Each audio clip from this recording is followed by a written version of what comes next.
Hello, everyone. So, this lecture is going to be about Primate, if you choose to write about it for Essay 2. So, Primate. It was released in January 2026 in the United States, and it was written and directed by English horror director Johannes Roberts, or Johannes Roberts. I hadn't heard of him before, but apparently he did a Resident Evil a few years ago, and I think that's all we need to know. But anyway, um, it is interesting because this was filmed almost entirely on sound stages in London, and you could have fooled me. I thought they were legit in Hawaii, and apparently even the exterior shots weren't filmed in Hawaii, they were filmed in Portugal. So that is interesting because the film chooses Hawaii as its setting. So even if they couldn't go there for some reason, um, they still chose to set it there. And I think that is by design because Hawaii, thanks to its isolation from the rest of the country, is the only state where there is no rabies. And of course, rabies is an important part of this movie. So, let's continue to talk about it. First, I wanted to give you some context.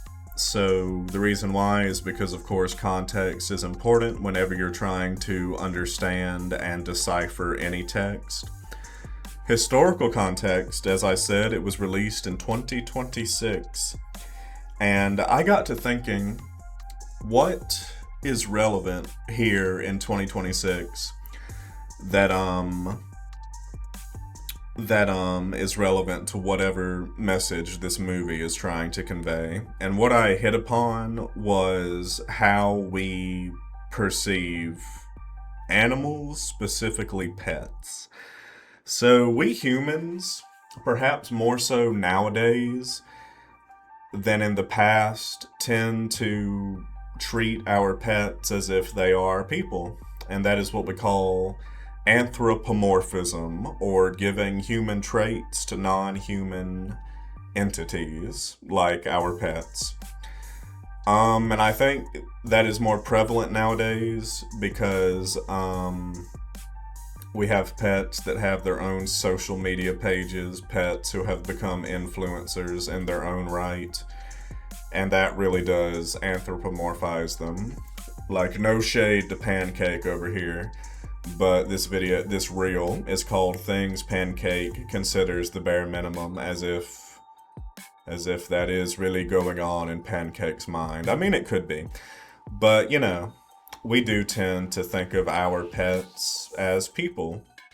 And there's also, right now, a conversation ongoing about whether we should keep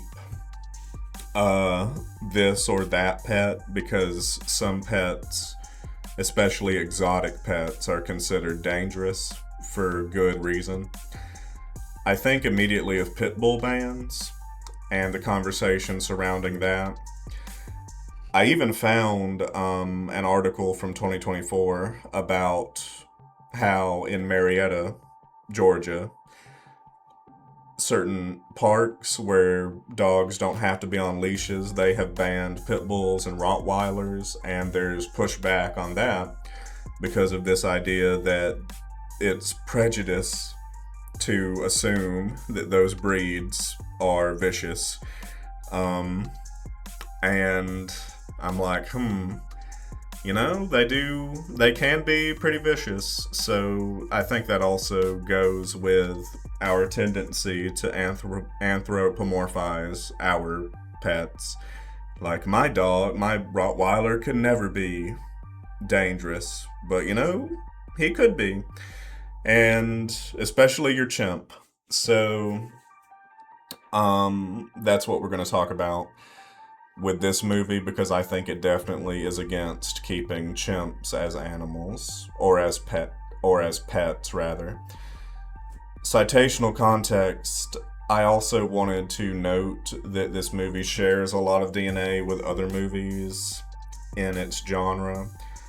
because it is a horror movie, it really reminds me of Nope, if you saw that, which also has a chimp character who mauls people. And that movie, I actually taught it before. It's about how you shouldn't exploit animals for spectacle because the chimp was an actor on a TV show.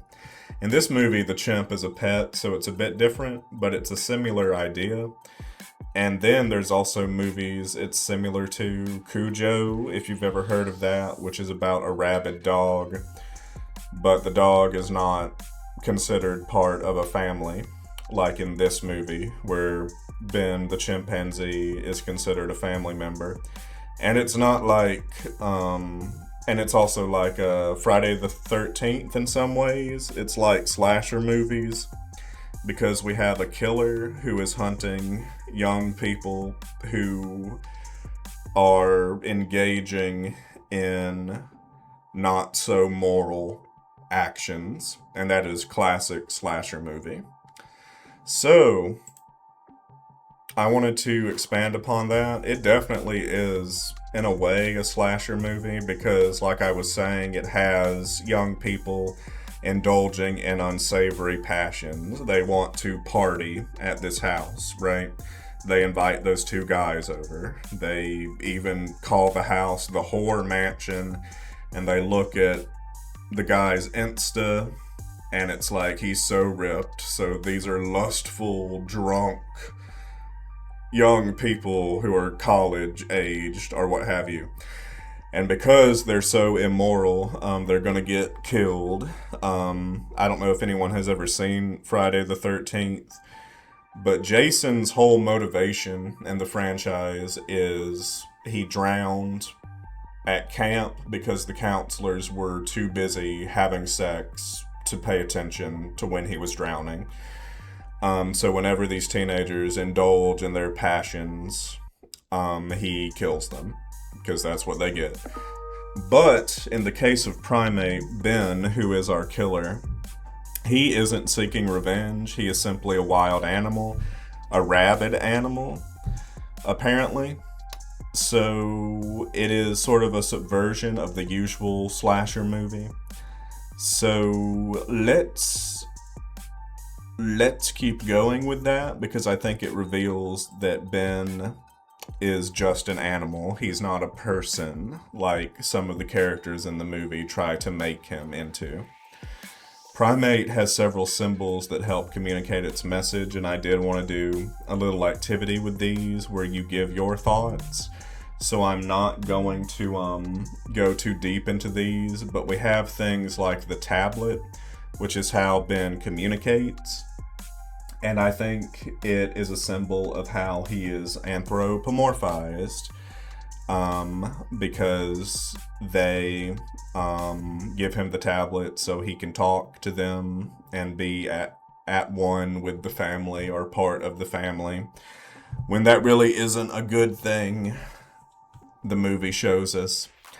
And then we have the teddy bear, which I think infantilizes Ben. And when Lucy gives him the teddy bear, she's basically saying, "You're just like a baby, you're harmless," when of course that isn't the case.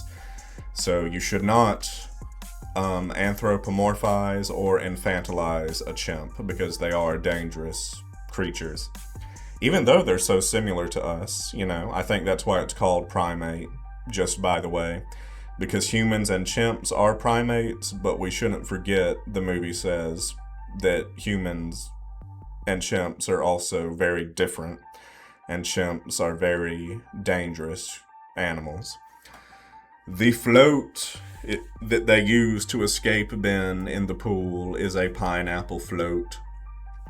And I think that's very ironic because a pineapple is usually a symbol of hospitality, paradise, etc., friendliness. So it's the exact opposite of what Ben is being. And then we have the heart necklace. It's two halves to one heart. So Lucy and Kate have these because they are besties, and I think it represents resilience in the face of danger. So, human survival also. Now, let's keep going. Let's talk about Ben first of all. So, Ben, like I was talking about earlier, is really the killer in this pseudo slasher movie. But unlike Jason or someone like that, he has no motivation. He is not trying to get revenge. He just wants. Well, he doesn't want anything. He's just a rabid animal. He was taught to communicate via his tablet by Lucy's mother, who died of cancer a year before the movie begins. And I think that might be why the family is so attached to him, because he represents Lucy's mother's legacy.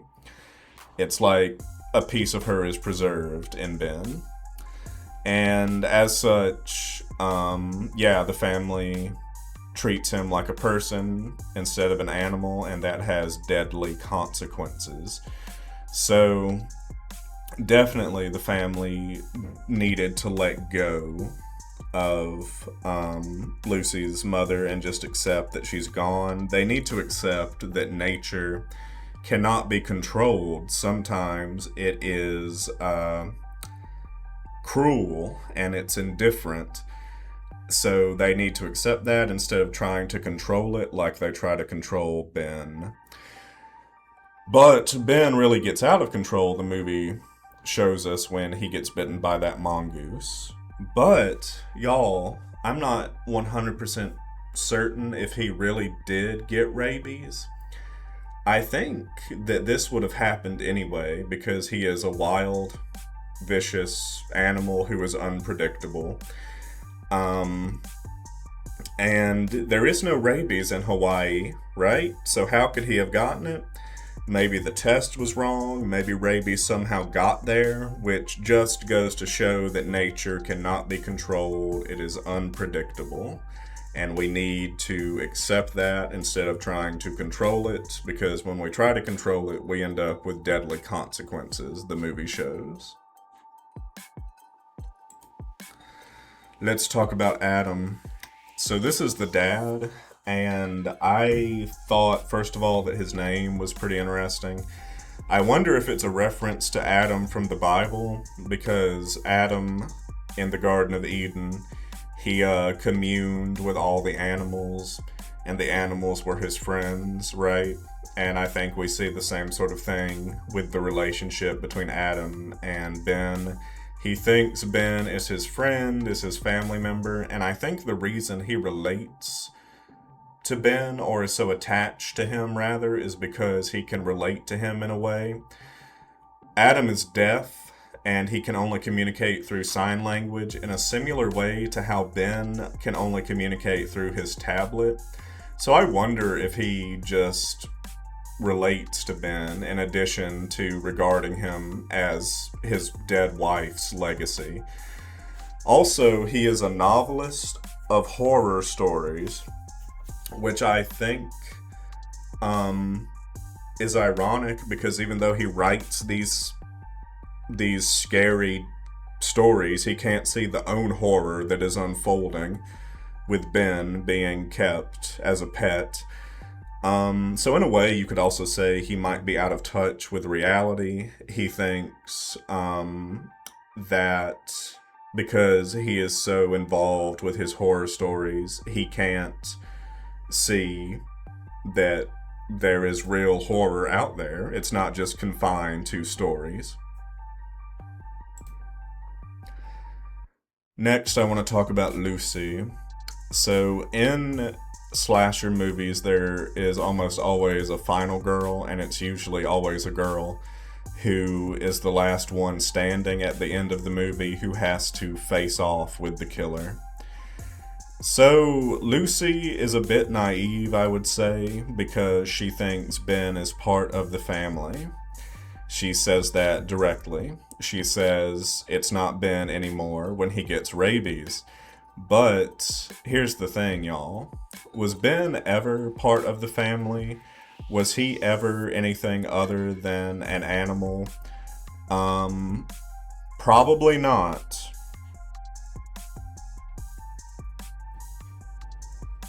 So, yes, Lucy is quite naive to think Ben is a person who just lost himself. He was probably a rabid animal, or rather a dangerous animal all along.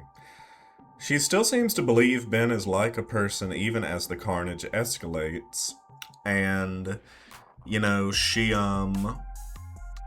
has that moment near the climax where Ben seems to be back to his old self before the violence continues, and she actually thinks he might have returned to his old self. It might still be him deep down, but of course, that just isn't the reality.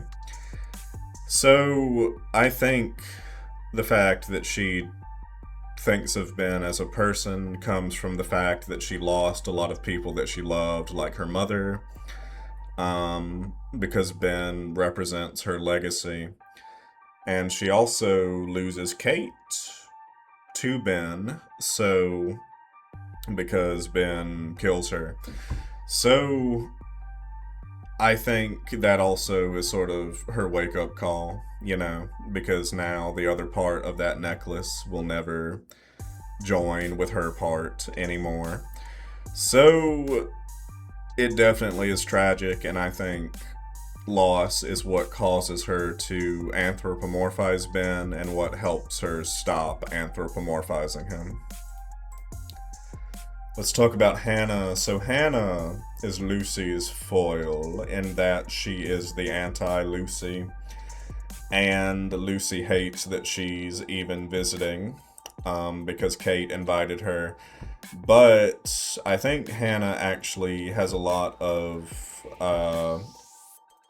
common sense when it comes to Ben that the other characters seem to lack, because she never sees any human qualities in him. She says when she meets him, that thing has a name, calling him a thing, and she also, at the same time, underestimates Ben, because even though he is an animal, chimpanzees are very smart. Apparently, when they're rabid, also.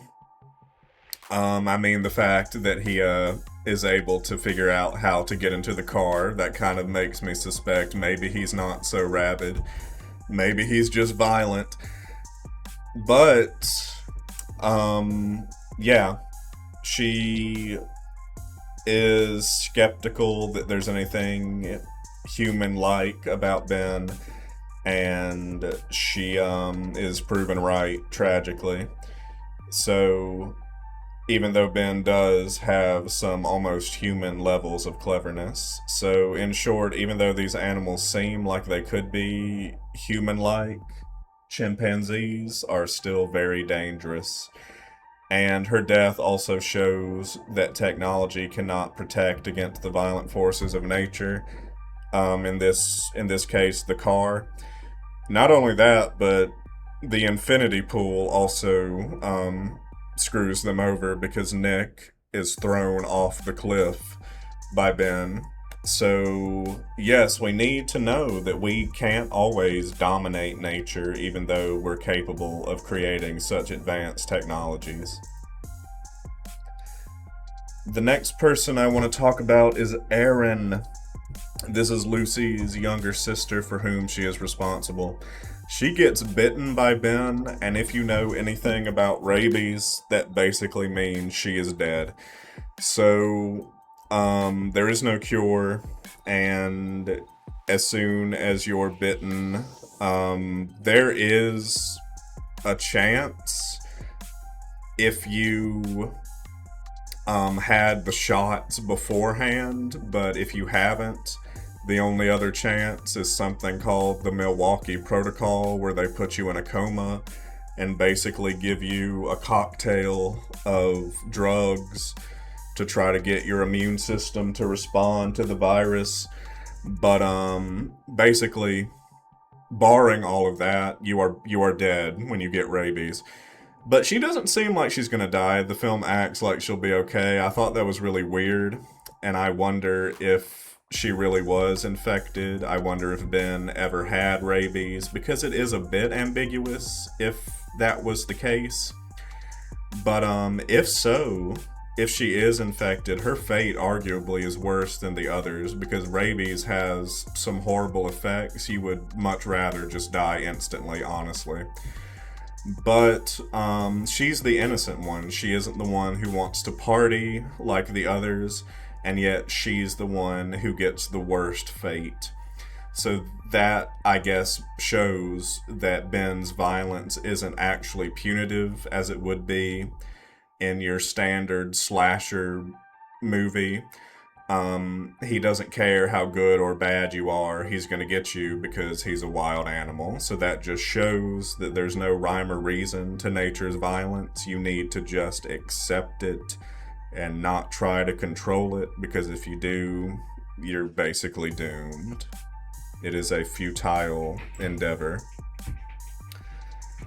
Final thoughts.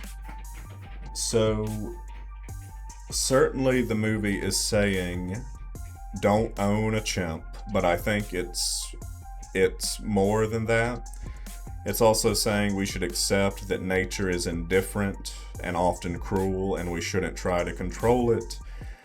Your mother may have died of cancer, and that might be horribly unfair. Like, that's what happened to Lucy's mother.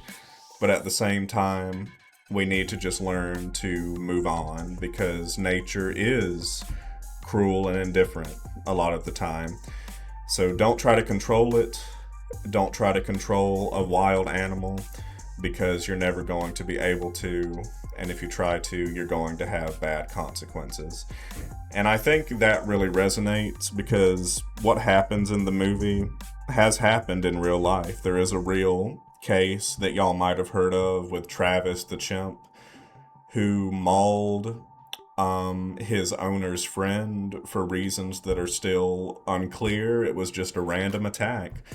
So that's why you should be careful when it comes to nature. Don't assume that you can control it.